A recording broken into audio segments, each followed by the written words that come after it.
Yes, reka dukomeze na episode ya karindwi. Ndetse muribuka ko ahangaha twasize madamu wacu Alice amaze kuba yatwibonera turi mu birori ndetse turi kwishima turi kuba twakwinywera, ari kuba yakibaza ati se uriya ni Kimu, ati cyangwa ndi kurota, ati uriya ntabwo yaba ari papa wanjye ndetse ngo aba ari n'umugabo wanjye. Nibwo assistant Jimmy yarebaga, yahindukizaga amaso yitegereje neza, abona umukobwa wacu ari ku muryango winjira. Niko gutangira kuba yahamagara ati nyakubahwa Kimu, ati nyakubahwa Kimu, ati ndebera madamu wacu ari ahangaha aho binjirira. Kimu niko kuba yahindukira aravuga ati yebwe, ati ndapfuye noneho, ati umugore wanjye ndaza kuba namubwira iki.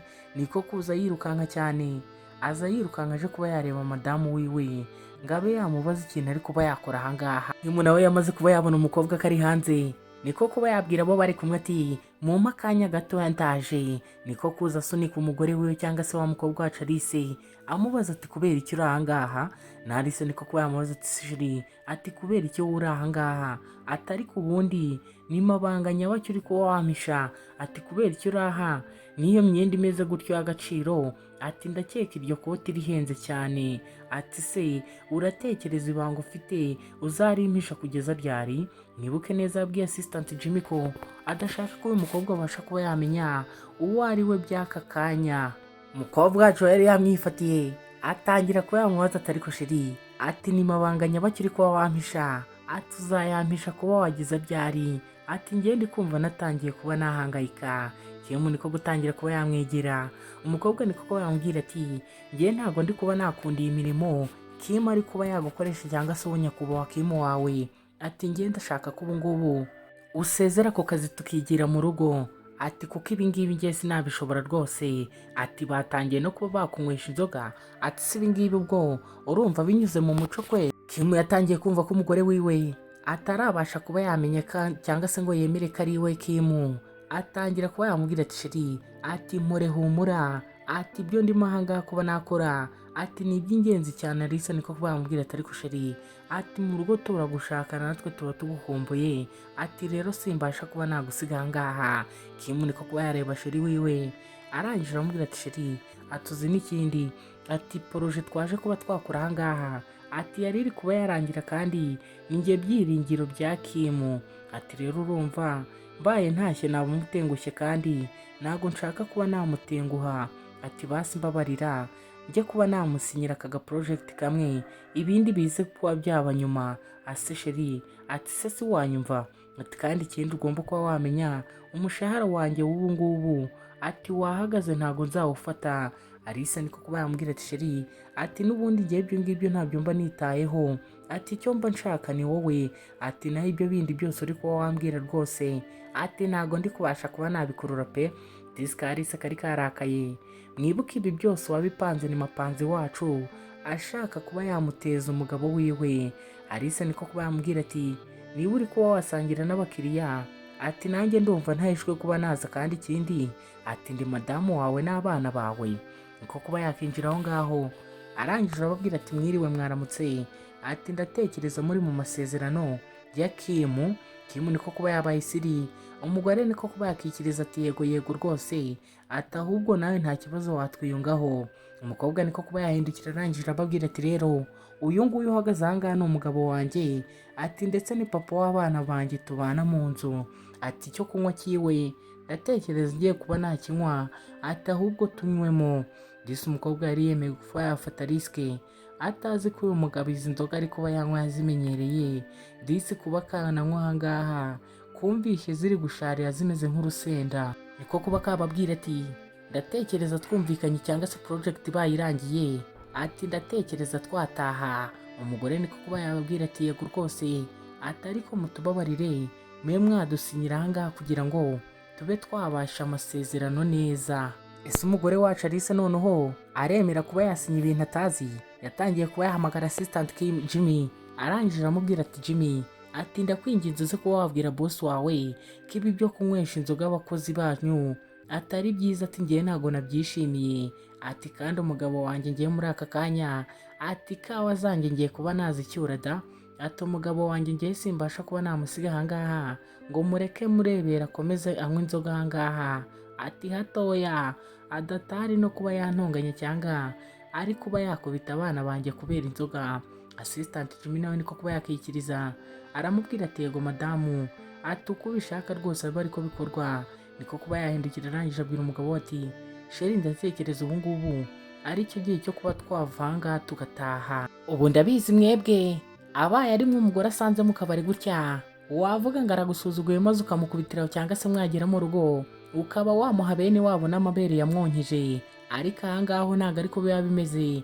Uba ugomba kubaha umugore ndetse ukubaha n'igitekerezo cyiwe.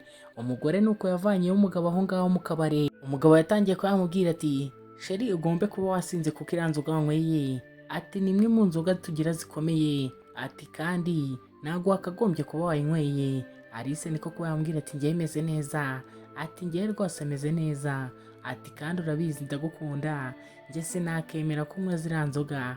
Kakivuga ngo kameze neza disi katangiye kuba kagwagwana. Umusore niko kuba yagasama. Alice niko kuba yamwitegereza arangije atangira kubabwira umugabo ati sheri ati njye sinshaka ko ukomeza kuba wakora aka kazi kameze nko kuba wagurisha ubugingo bwawe rwose ati ahubwo icyiza nakwitaho kuko njyewe mfite akazi ati ahubwo ibyiza turaza kuba twashaka akazi. Niko gutangira kwa kamukoraho ati sinshaka ko papa wanjye rwose iyi sura yiwe ndi kuba nabona izangirika. Kim niko kuba yamubaza ati ariko niki ujya utekereza ku iyi sura yanjye ati nta kintu ujya uyitekerezaho ku bintu byaba byihishe inyuma yayo. Akakobwa niko kuba kamukoraho ku matama yombi kakamubwira ati iyi sura nta kintu njya nyitekerezaho usibye ko hari umuntu ijya ibasha kuba yanyibutsa ati hari umuntu rwose ijya ibasha kuba yanyibutsa. Niko kuba katangira kwa kakumiriza Kim ari kuba yakabaza ati se uwo muntu ninde. Agakobwa niko gutangira kwa kakwibuka igihe kimwe cyangwa umunsi umwe ndetse muribuka ko uyu musore amwibutsa ari we umuri imbere ahangaha muri episode ya mbere yabanje niwe babashije kuba banaryamana. Agakobwa icyo gihe kakuye muri net disi ntikabaga kari no kureba neza ariko kuba kabyibuka karangije karamubwira ati wowe komeza kuba wancanga rwose. Muri ako kanya bari kuba baganira Assistant Jimmy niko kuba yagera ahangaha atangiye kuba yahamagara Mr. Kim niko kuba yamubwira ati shaka imodoka uvana uyu mukobwa ahangaha. Jimmy niko kuba yavuga ati yego bosi. Niko kuba yasohoka aho ngaho yiruka. Kim nawe atangira kuba yarwana n'umusinzi we atangira kuba yagaterura ngo babe bava aho ngaho. Barakwereka umuje wacu Kim yabashije kuba yaterura umugore wacu Alice abe yamukura aho ngaho rwose abe yamujyana mu rugo ndetse abe yajya kuba yamwitaho bari mu rugo. Kumbe kugira amahanga mu modoka niko kuba yabwira Assistant Jimmy ati twara imodoka witonze atumureka asinzire mu mahoro rwose. Kumbe bidisi yari agafitiye mu Assistant Jimmy niko kuba yatangira kuba yakibuka mu kanya kashize agiye kureba imodoka hari telefone yabashije kuba yamuhamagara muri ako kanya ubwo yajyaga kuba yafata imodoka ngo atware umuryango wa Kim ndetse ijwi ryaramubwiye ati umugore mumaze imyaka 5 muri kuba mwashaka atari aho ngaho mu mujyi rwose ati niho asigaye yibera ati sinzi niba muramubona. Kumbe disi bari bamaze kuba bamenya ko wa mugore bari gushaka arimo aha ngaha mu mujyi ndetse Assistant Jimmy yatangiye kuba yakibaza ati se ko boss wanjye namubwiye ko umugore ari gushaka yapfuye ati ubu ngubu ndaza kuba namubwira ko umugore wiwe ari muzima atari kubyo ngibyo ntago nabasha kuba nabikora ati ngomba kuguma nicecekeye kuko nibyo biri butanga amahoro n'ibyishimo kuri boss wanjye ati ahubwo we n'uyu mukobwa Alice bigaragare ko bo bakururanye. Disikajima hangana ko kari kamaze kubona ko boss wako yamaze kuba yafatwa n'umunyenga w'urukundo w'uyu mukobwa Alice. Gusa icyatarazi neza nuko umukobwa bari bamaze imyaka ingahe bari kuba bashaka yari wo wari uri ahangaha ndetse n'utwana twe twari tumaze kuba twakura. Papa amaze kuba yageza mama mu rugo utwana twaje duhamagara ati papa atumize gute. Papa niko kuba yababwira ati bana bato mujye kuba mwaryama ati ndabasezeranyije mama ndaza kuba namwitaho. Disi papa wari uri ahangaha Kim nawe yakomezaga kuba yakita ku twana nk'aho ari utwe. Icyo atarazi cyangwa se ukura atarafite neza nuko atarazi ko utu twana ko kari utwiwe bya nyabyo. Yaraje ahangaha arangije aryamisha umugore wiwe arangije muribuka neza ko amaze kuba yabwira utwana ati mwe mujye kuba mwaryama ati ndabasezeranyije mama wanyu ndaza kuba namwitaho. Agakobwa katangiye kuba kahamagara ati sheri ati sheri. Kim niko kuba yaza ati sheri, ati humura rwose ndahangaha. Yatangiye kuba yakabyutsa ati sheri yatubyuka, ati byuka ufate ku miti yawe rwose ahangaha ituma udasinda. Agakobwa niko kuba kakihagurukira kari ibifuri, gatangira kuba kabwira sheri wako ati sheri, ati humura ndaza kuba nakurinda, ati nta muntu n'umwe uri buze kuba yagira icyo agutwara cyangwa se yakubabaza, ati mpari. Sheri nawe niko kuba yamubwira ati cyangwa se Kim niko kuba yabwira sheri ati sheri humura nanjye meze neza ubwo uri ahangaha, ati nta kintu kiri buze kuba cyambaho. Agakobwa niko kuba kakisekera, mbibutse yari agahagurukije ngo kabashe kuba kafata imiti cyangwa se kanywa imiti, niko kuba kakamukurura karangije kariryamira. Gatangira kuba kamwitegereza kamubwira ati sheri, ati ngiye kuva nashyingiranwa nawe, ati cyangwa kuva waza mu buzima bwanjye, ati niwo munsi natangiye kuba nakishima cyane. Kim nawe niko kuba yamubwira ati sheri, ati rega nanjye nuko nguko bimeze, ati kuva waza mu buzima bwanjye na bariya bana, ati nsigaye mpora nishimye nseka, ati kandi ni nawe muntu wampaye isezerano tambaro ngo abe yahanagura aho ngaho. Arangije abatuye hasi atangira kuba yamubaza ati se uri gukora akazi kawe, ati ndaza kuba nagaruka. Barakwereka Alice amaze kuba yagenda, Kaboy niwe waje kuba yakora akazi, ndetse murabizi Kaboy ni assistant wa boss wacu Kim. Niko kuba yavuga ati mbega umuswa noneho ibintu yaje kuba yankoresha, ati mbanza ahangaho noneho nzanahapfira. Umugore niko kuba yamuhamagara muri ako kanya, atangira kuba yamubaza ati se sheri, ati akazi aho ngaho kameze gute? Kim niko kuba yareba akazi hanze ukuntu kameze, niko kuba yamubwira ati akazi rwose, ati ndabona zaryoshye cyane, ati ndabona akazi ahangaha kameze neza nta kibazo, ati ariko sinzi niba bari buze kuba baduha agashara kacu tukaba twagacyura. Kumva umusore yari yicariye mu modoka ndetse ari no mu kazi ka kampani gasanzwe. Barakwereka ahangaha wa mugambanyi wacu ndetse akaba na Kido byaje ari kuba yavuga ati uriya mukobwa rwose wabashije kuba yakangiriza ubuzima bwanjye ndetse akantandukanya n'urukundo rwanjye, atazagomba kuba yahura n'isomo mu buzima, ati ndatekereza ngiye nzabasha kuba namwigisha isomo. Kumva ari kugenda ahangaha hari umuntu umusore mwiza wari uparitse imodoka aho ngaho, niko kuba yatangira kuba yamubaza ati the second Kim, ati bimeze bite kuri ahangaha? Kumva uwo wari uri ahangaha yari wa musore wacu Daji, ndetse muribuka ko Raji nawe ari amaraso neza neza avukana na ntuza na Kim wacu boss wacu. Niko kuba yatangira kuba yamubwira ati uri ahangaha uri kuba wazerera nk'umugisha mukeya, ati wataye amahirwe cyangwa se wambuwe amahirwe n'umugore utaruzi cyangwa se utari umenyereye ko azabasha kuba yakambura amahirwe, ati ubu ngubu uri kumva nta kibazo ufite cyangwa se uri kumva ntacyo bikubwiye. Umukobwa niko kuba yatangira kuba yakibaza ibyo umusore wacu yari ari kuba yamushakaho muri ako kanya.